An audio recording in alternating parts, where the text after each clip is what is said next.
Hello friends, ನಮಸ್ಕಾರ ಎಲ್ಲರಿಗೂ. ನಾನಿವತ್ತೊಂದು 3 ಟಿಪ್ಸ್ನ ತೊಗೊಂಡು ಬಂದೀನಿ ನಿಮ್ಮ ಜೊತೆಗೆ. ಭಾಳ ಅಂದ್ರೆ ಭಾಳನ ಯೂಸ್ಫುಲ್ ಐತಿ. ಯಾವುದಂತ ನೋಡೋಣ ಬರ್ರಿ. ಮೊದಲನೇದಾಗಿ, ಇವಾಗ ನಾವು ಲತ್ತಿಗುಣಿ ಲಟ್ಟಿಸ್ತಿರ್ತೀವಲ್ಲ, ಚಪಾತಿ ಆಗಿರ್ಬೋದು, ಹೋಳಿಗೆ ಆಗಿರ್ಬೋದು, ಕೆಲವೊಬ್ಬರು ರೊಟ್ಟಿ ಕೂಡ ಲಟ್ಟಿಸ್ತಾರೆ, ಬಟ್ ನಾನು ಲಟ್ಸಂಗಿಲ್ಲ. ಲಟ್ಸೋವಾಗ ಈ ಥರ ಕಚ್ ಕಚ್ ಕಚ್ ಕಚ್ ಆಗಿಬಿಟ್ಟಿರ್ತಾವಲ್ಲ, ಅಲ್ಲಲ್ಲಲ್ಲೇ ಒಡೆದೋಗಿರ್ತೈತಲ್ಲ. ಅದು ನಾವು ಲಟ್ಸಿದ ತಕ್ಷಣ ಅದ ಮೂಡ್ತಿರ್ತೈತೆ, ನಮ್ಗೆ ಹರಿತಿರ್ತಾವೆ ಕೆಲವೊಂದು ಟೈಮ್ ಒಳಗೆ. ಈ ಥರ ಆಗಬಾರ್ದಪ್ಪ ಅಂತ ಹೇಳಿದ್ನಂದ್ರೆ, ಸುಮ್ಮನೆ ವೇಸ್ಟ್ ಅಲ್ಲ. ಬೇರೆ ಲತ್ತಿಗುಣಿ ನಾವೇನು ಮಾಡಿಬಿಡ್ತೀವಿ, ಆ ಥರ ಹರಿಯಾಕತ್ನಂದ್ರೆ ಚಪಾತಿ ಆಗಿರ್ಬೋದು, ಹೋಳಿಗೆ ರೊಟ್ಟಿ ಆಗಿರ್ಬೋದು, ಹರಿಯಾತ್ನಂದ್ರೆ ನಾವೇನು ಮಾಡಿಬಿಡ್ತೀವಿ, ಲತ್ತಿಗುಣಿ ಚೇಂಜ್ ಮಾಡ್ತೀವಿ. ಹಂಗೆ ಮಾಡೋಕ್ಕಿಂತ ಫ್ರೆಂಡ್ಸ್, ಒಂದು ಕವರಿಂದ ನಾವು ಅದನ್ನು ಮತ್ತೆ ರೀಯೂಸ್ ಹೆಂಗೆ ಮಾಡ್ಕೊಳ್ಳೋದಂತ ಇವತ್ತು ನಾನು ಹೇಳ್ತೀನಿ ನಿಮ್ಗೆ. ಇದೇನೈತಲ್ಲ, ಒಂದು ಕವರ್ ಐತಲ್ಲ, ಅದನ್ನು ಚೆನ್ನಾಗಿ ಒಂದು ಸ್ವಲ್ಪ ಸೈಡಿಂದ ಕಟ್ ಮಾಡ್ಕೊಂಡು ಬಿಡ್ರಿ. ಅಂದರೆ ಕೆಳಗಿನ ಭಾಗ ಆಮೇಲೆ ಮೇಲಿನ ಭಾಗ ಏನಿರ್ತೈತಲ್ಲ, ಅದನ್ನು 2 ಭಾಗ ನೀವು ಕರೆಕ್ಟಾಗಿ ಕಟ್ ಮಾಡ್ಕೊಂಡು ಬಿಡ್ರಿ. ಅಲ್ಲಿ ನಾನು ಕಟ್ ಮಾಡೋ ಅಂತಿದ್ದೆ, ಲತ್ತಿಗುಣಿ ಹಂಗೆ ಜಾರ್ಕೊಂಡು ಬೆಳತ್ತಿತ್ತು, ಅದಕ್ಕೆ ಸೈಡಿಗೆ ತೆಗ್ದಿಟ್ಟೆ. ಓಕೆ, ಅದಿರಲಿ ಇವಾಗ. ಈ ಥರ ನೀವು ಕಟ್ ಮಾಡ್ಕೊಂಡು ಬಿಡ್ರಿ.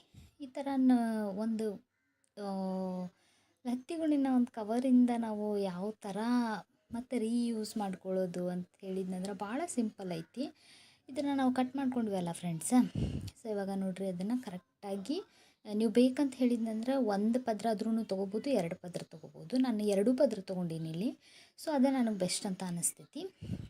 ಅದನ್ನು ನಾವು ಏನು ಮಾಡಿಬಿಡ್ಬೇಕಪ್ಪ ಅಂತ ಹೇಳಿದ್ನಂದ್ರೆ, ಚಪಾತಿ ರೊಟ್ಟಿ ಮಾಡುವಾಗ, ಈ ಥರ ಹೋಳಿಗೆ ಆಗಿರ್ಬೋದು, ಈ ಥರ ಮಾಡುವಾಗ ನಾವು ಅದಕ್ಕೆ ಸುತ್ತಿ ಬಿಡೋಣ ಫ್ರೆಂಡ್ಸ್. ಜಸ್ಟ್ ಒಂದು ಕವರಿಂದ ನೋಡಿರಿ ನಮ್ಮ ಲತ್ತಿಗುಣಿ ಎಷ್ಟು ನಮ್ಗೆ ಯೂಸ್ಫುಲ್ ಆಗ್ತೈತಿ ಅಂತ ಹೇಳಿ, ಮತ್ತು ಹೊಸತ್ರ ಥರನೇ ಆಗ್ತೈತಿ. ಆಮೇಲೆ ಅದಕ್ಕೆ ಸೈಡಿಗೆ ಎಡ್ಜ್ ಇರ್ತೈತಲ್ಲ, ಎಡ್ಜಿಗೆ ಏನು ಮಾಡಿಬಿಡ್ರಿ ಅಂತ ಹೇಳಿದ್ನಂದ್ರೆ, ಈ ಥರ ರಬ್ಬರ್ ಬ್ಯಾಂಡ್ ಹಾಕಿಬಿಡ್ರಿ. ನೀವು ಡಿಸ್ಕೋ ರಬ್ಬರ್ ಅಂತ ಸಿಗ್ತೈತಿ, ಆ ರಬ್ಬರ್ ಇದ್ದರೆ ಹಾಕ್ಬೋದು. ಇಲ್ಲಿ ನನ್ನ ಹತ್ರ ಡಿಸ್ಕೋ ರಬ್ಬರ್ ಇರಲಿಲ್ಲ. ನಾನು ಯಾವಾಗಲೂ ಇದೇ ಥರ ಸ್ಟಾಕ್ ಇಟ್ಟಿರ್ತೀನಿ.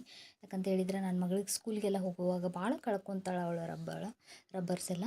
ಈ ಥರ ರಬ್ಬರ್ ಬ್ಯಾಂಡ್ ಹಾಕಿ ನೀವು ಮಾಡ್ಕೊಂಡಂದ್ರೆ ನಿಮ್ಗೆ ರೀಯೂಸ್ ಏನು ಕೂಡ ಕಟ್ ಆಗಂಗಿಲ್ಲ, ಹರಿಯಲ್ಲ ಚಪಾತಿ, ಆಮೇಲೆ ಹಿಟ್ಟೆಲ್ಲ ಅಂಟ್ಕೊಳ್ಳಲ್ಲ. ಅದಕ್ಕೆ ಒನ್ ಟೈಮ್ ನೀವು ಇದನ್ನು ಟ್ರೈ ಮಾಡಿ ನೋಡಿರಿ, ನಿಮ್ಗೆ ಇಷ್ಟ ಆಗ್ತೈತಿ. ಆ್ಯಂಡ್ ಇವಾಗ ನೆಕ್ಸ್ಟ್ ಟಿಪ್, ಒಂದು ಸ್ವಲ್ಪ ದಿವಸ ಇವಾಗ ನಾವು ಏನು ಮಾಡಿಬಿಡ್ತೀವಿಪ್ಪ ಅಂತ ಹೇಳಿದ್ನಂದ್ರೆ, ಟೂತ್ ಬ್ರಷ್ಗನ್ನು ನಾವು ಭಾಳ ರೊಕ್ಕ ವೇಸ್ಟ್ ಮಾಡ್ತಿರ್ತೀವಿ, ದುಡ್ಡೆಲ್ಲ ವೇಸ್ಟ್ ಮಾಡ್ತಿರ್ತೀವಿ. ಯಾಕಂತ ಹೇಳಿದ್ನಂದ್ರೆ, ಅದು ಒಂದು ಸ್ವಲ್ಪ ದಿನ ಯೂಸ್ ಮಾಡಿದರೆ ಸಾಕು ಫ್ರೆಂಡ್ಸ. ಇಲ್ಲಿ ನೋಡ್ಬೋದು ನೀವು ಯಾವ ಥರ ಆಗಿಬಿಟ್ಟೈತಿ ಅಂತ ಹೇಳಿ. ಕಪ್ಪಾಗಿಬಿಟ್ಟಿರ್ತೈತಿ, ಆಮೇಲೆ ಬ್ರಷ್ ಎಲ್ಲ ಅಗಲ ಆಗಿಬಿಟ್ಟಿರ್ತೈತಿ. ಆವಾಗ ನಾವು ಏನು ಮಾಡಿಬಿಡ್ತೀವಪ್ಪ ಅಂತ ಹೇಳಿದ್ನಂದ್ರೆ, ಚೆಲ್ಲಿ ಬಿಡ್ತೀವಿ, ಅದನ್ನು ವೇಸ್ಟ್ ಮಾಡಿಬಿಡ್ತೀವಿ. ವೇಸ್ಟ್ ಮಾಡೋಕ್ಕಿಂತ ಮನೆ ಒಳಗೆ ವಿನೆಗರ್ ಅಂತೂ ಇದ್ದೇ ಇರ್ತೈತಿ ಫ್ರೆಂಡ್ಸ್. ವಿನೆಗರ್ ಇರಲಿಲ್ಲ ಅಂತ ಹೇಳಿದ್ನಂದ್ರೆ, ನೀವು ನಿಂಬೆಹಣ್ಣು ರಸನೂ ತೊಗೋಬೋದು. ಇಲ್ಲಿ ನಾನು 2 ಹೇಳತ್ತೀನಿ ನಿಮ್ಗೆ, ಬಟ್ ನಾನು ವಿನೆಗರ್ ಪ್ರಿಫರ್ ಮಾಡ್ತೀನಿ. ಯಾಕಂದರೆ ವಿನೆಗರ್ ಒಳಗೆ ಭಾಳ ಹುಳಿ ಅಂಶ ಇರ್ತೈತಿ. ಹೀಗಾಗಿ ಸ್ವಲ್ಪ ವಿನೆಗರ್ ಹಾಕಿರಿ. ಆಮೇಲೆ ಒಂದು ಗ್ಲಾಸ್ ಒಳಗೆ, ಆಮೇಲೆ ಒಂದು ಸ್ವಲ್ಪ ಉಪ್ಪನ್ನು ಹಾಕಿರಿ. ಉಪ್ಪನ್ನು ಹಾಕಿ ಆದಮೇಲೆ ಅದನ್ನು ಒಂದು ಸ್ವಲ್ಪ ನೀವು ಚೆನ್ನಾಗಿ ಉಪ್ಪೆಲ್ಲ ಕರಗೋವರೆಗೂ ಕಲಿಸ್ಕೋಬೇಕಾಗ್ತೈತಿ. ನಡಿತೈತಿ. ಉಪ್ಪೆಲ್ಲ ಕರಗಲಿಲ್ಲ ಅಂತ ಹೇಳಿದ್ನಂದ್ರೂ ನಡಿತೈತಿ, ಅದೇನು ಪ್ರಾಬ್ಲಮ್ ಇಲ್ಲ. ಅದನ್ನು ನೀವು ಚೆನ್ನಾಗಿ ಕಲಿಸ್ಕೊಂಡಾದ್ಮೇಲೆ ಆ ಬ್ರಷ್ ಎಲ್ಲ ಏನಿರ್ತೈತಲ್ಲ ಅದರೊಳಗೆ ಡಿಪ್ ಮಾಡಬೇಕು. ಆ ಬ್ರಷ್ ಎಲ್ಲ ಏನಿರುತ್ತಲ್ಲ ಫ್ರೆಂಡ್ಸ್, ಅದರೊಳಗೆ ಚೆನ್ನಾಗಿ ಡಿಪ್ ಮಾಡಿ. ಈ ಥರ ನೀವು ಚೆನ್ನಾಗಿ ಅದನ್ನು ಒಂದು ಸ್ವಲ್ಪ ವಿನೆಗರಿಂದ ಸ್ವಲ್ಪ ಚೆನ್ನಾಗಿ ಈ ಥರ ಕೈಯಿಂದ ಒಂದು ಸ್ವಲ್ಪ ರಬ್ ಮಾಡಿ ತೊಳೆಯೋಕ್ಕೆ ಸ್ಟಾರ್ಟ್ ಮಾಡಿರಿ. ಒಂದು ಸೆಕೆಂಡ್, ಒಂದು 2-3 ಒಂದು 30 ಸೆಕೆಂಡ್ವರೆಗೂ ನೀವು ಮಾಡಿದ್ರೂ ಸಾಕು ಫ್ರೆಂಡ್ಸ್. ಎಷ್ಟು ನಿಮ್ಗೆ ಅದು ವೈಟ್ನೆಸ್ ಕೊಡ್ತೈತಿ, ಅದರೊಳಗಿರೋ ಹೊಲಸೆಲ್ಲ ಕಿತ್ತೋಗ್ಬಿಡ್ತೈತಿ. ಆಮೇಲೆ ಅದ್ರ ಜೊತೆಗೆ ನಾನು ಇನ್ನೂ ಒಂದು ಟಿಪ್ ಹೇಳತ್ತೀನಿ ನಿಮಗೆ. ವಿಡಿಯೋ ಪೂರ್ತಿ ನೋಡಿರಿ, ನಿಮಗೆ ಗೊತ್ತಾಗ್ತೈತಿ.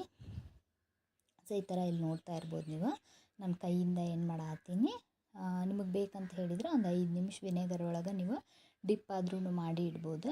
ಇಲ್ಲಿ ನಾನು ವಿನೆಗರ್ ಒಳಗೆ ಡಿಪ್ ಮಾಡಿ ಇಡತ್ತಿಲ್ಲ. ಯಾಕಂತ ಹೇಳಿದ್ರೆ ನನಗೆ ಮತ್ತೆ ಇವಾಗ ನೆಕ್ಸ್ಟ್ ನಿಮಗೆ ತೋರಿಸೋದೈತಲ್ಲ. ಹೀಗಾಗಿ ನೀವು ಡಿಪ್ ಬೇಕಂದ್ರೆ ಒಂದು 5 ನಿಮಿಷ ನೀವು ಮಾಡಿ ಇಡ್ಬೋದು, ನಿಮ್ಮ ಹತ್ರ ಟೈಮ್ ಇದ್ದರೆ. ಅದಾದಮೇಲೆ ಇಲ್ಲಿ ನಾನೊಂದು ಗ್ಲಾಸ್ ತೊಗೊಂಡೀನಿ. ಗ್ಲಾಸ್ ತೊಗೊಂಡಾದ್ಮೇಲೆ ಅದನ್ನು ನೀವು ನೀರು ಹಾಕಿ ತೊಳಿಬೇಡ್ರಿ ಫ್ರೆಂಡ್ಸ್, ಹಂಗೆ ಎತ್ತಿಡ್ರಿ. ಅದಾದಮೇಲೆ ಇಲ್ಲಿ ನಾನು ಬಿಸಿನೀರು ತೊಗೊಂಡಿನಿ ಫ್ರೆಂಡ್ಸ್, ಒಂದು ಗ್ಲಾಸ್ ಒಳಗೆ ಬಿಸಿನೀರು ತೊಗೊಂಡು ಇವಾಗ ನಾನು ಏನು ಮಾಡ್ತೀನಪ್ಪ ಅಂತ ಹೇಳಿದ್ರೆ, ವಿನೇಗರ್ ಒಳಗೆ ಏನು ನಾವು ಸ್ಕ್ರಬ್ ಮಾಡಿ ಇಟ್ಟಿದ್ವಲ್ಲ ಅದನ್ನು ಹಂಗೆ ಬಿಡ್ರಿ. ಅಲ್ಲಿವರೆಗೂ ನೀವು ಒಂದು ಸ್ವಲ್ಪ ನೀರು ಬಿಸಿ ಮಾಡ್ಕೊಳ್ಳೋವರೆಗೂ ಕರೆಕ್ಟಾಗಿ ಬಿಡುತ್ತೆ. ಅದಾದಮೇಲೆ ಡೈರೆಕ್ಟಾಗಿ ಬಿಸಿ ನೀರಿಗೆ ಹಾಕಿ ಒಂದು 5 ನಿಮಿಷದವರೆಗೂ ಬಿಟ್ಬಿಡ್ರಿ ಫ್ರೆಂಡ್ಸ್. ಟ್ರಸ್ಟ್ ಮೀ, ನಿಮ್ಮ ಬ್ರಷ್ ಎಲ್ಲ ಎಷ್ಟು ಹೊಸಾದಂತ ಅನ್ನಿಸ್ತೈತಿ ಅಂತ ಹೇಳಿದ್ರೆ, ನೀವು ಪದೇ ಪದೇ ತಿಂಗ್ಳಿಗೊಂದು ಸರ್ತಿ 2 ತಿಂಗ್ಳಿಗೆ ಒಂದು ಸರ್ತಿ ಬ್ರಷನ್ನು ತರೋದನ್ನು ನೀವು ಬಿಟ್ಬಿಡ್ತೀರಿ. ಸೊ ಅಲ್ಲಿವರೆಗೂ ಅಷ್ಟು ನಿಮ್ಗೆ ಕ್ಲೀನ ಆಗಿರ್ಬೋದು, ಆಮೇಲೆ ನಿಮ್ಗೆ ಹೊಸಾದ್ರ ಅಂತನ ಕಾಣಿಸ್ತೈತಿ. ಇಲ್ಲಿ ನೀವು ನೋಡ್ಬೋದು ಫ್ರೆಂಡ್ಸ್, ಅವಾಗಿಂದ ಇವಾಗಿಂದ ಡಿಫ್ರೆನ್ಸ್ ನಿಮ್ಗೆ ಗೊತ್ತಾಗತೈತಿ. ಐ ಹೋಪ್ ಈ ಟಿಪ್ ನಿಮ್ಗೆ ಇಷ್ಟ ಆಗೈತಿ ಅಂತ ಅನ್ಕೊತೀನಿ. ಸೊ ಇಷ್ಟ ಆದರೆ ಪ್ಲೀಸ್ ಹೇಳ್ರಿ, ಕಮೆಂಟ್ ಮಾಡಿ ಹೆಂಗೆ ಅನ್ಸಿತ್ತು ಅಂತೇಳಿ. ಸಬ್ಸ್ಕ್ರೈಬ್ ಮಾಡ್ಕೊಳ್ಳೋದನ್ನು ಮರಿಬೇಡ್ರಿ, ಬೆಲ್ಲೈಕನ್ ಕೂಡ ಕ್ಲಿಕ್ ಮಾಡಿರಿ. ವಿಡಿಯೋಸ್ ಹಾಕಿದ ತಕ್ಷಣ ನಿಮಗೆ ನೋಟಿಫಿಕೇಷನ್ ಬರ್ತೈತಿ ಅಂತ ಹೇಳ್ತಾ, ಸೊ ಸಿಗ್ತೀನಿ ಫ್ರೆಂಡ್ಸ ನೆಕ್ಸ್ಟ್ ವಿಡಿಯೋ ಒಳಗೆ. ಅಲ್ಲಿವರೆಗೂ take care, bye bye. Thank you video ನೋಡಿದ್ದಕ್ಕೆ.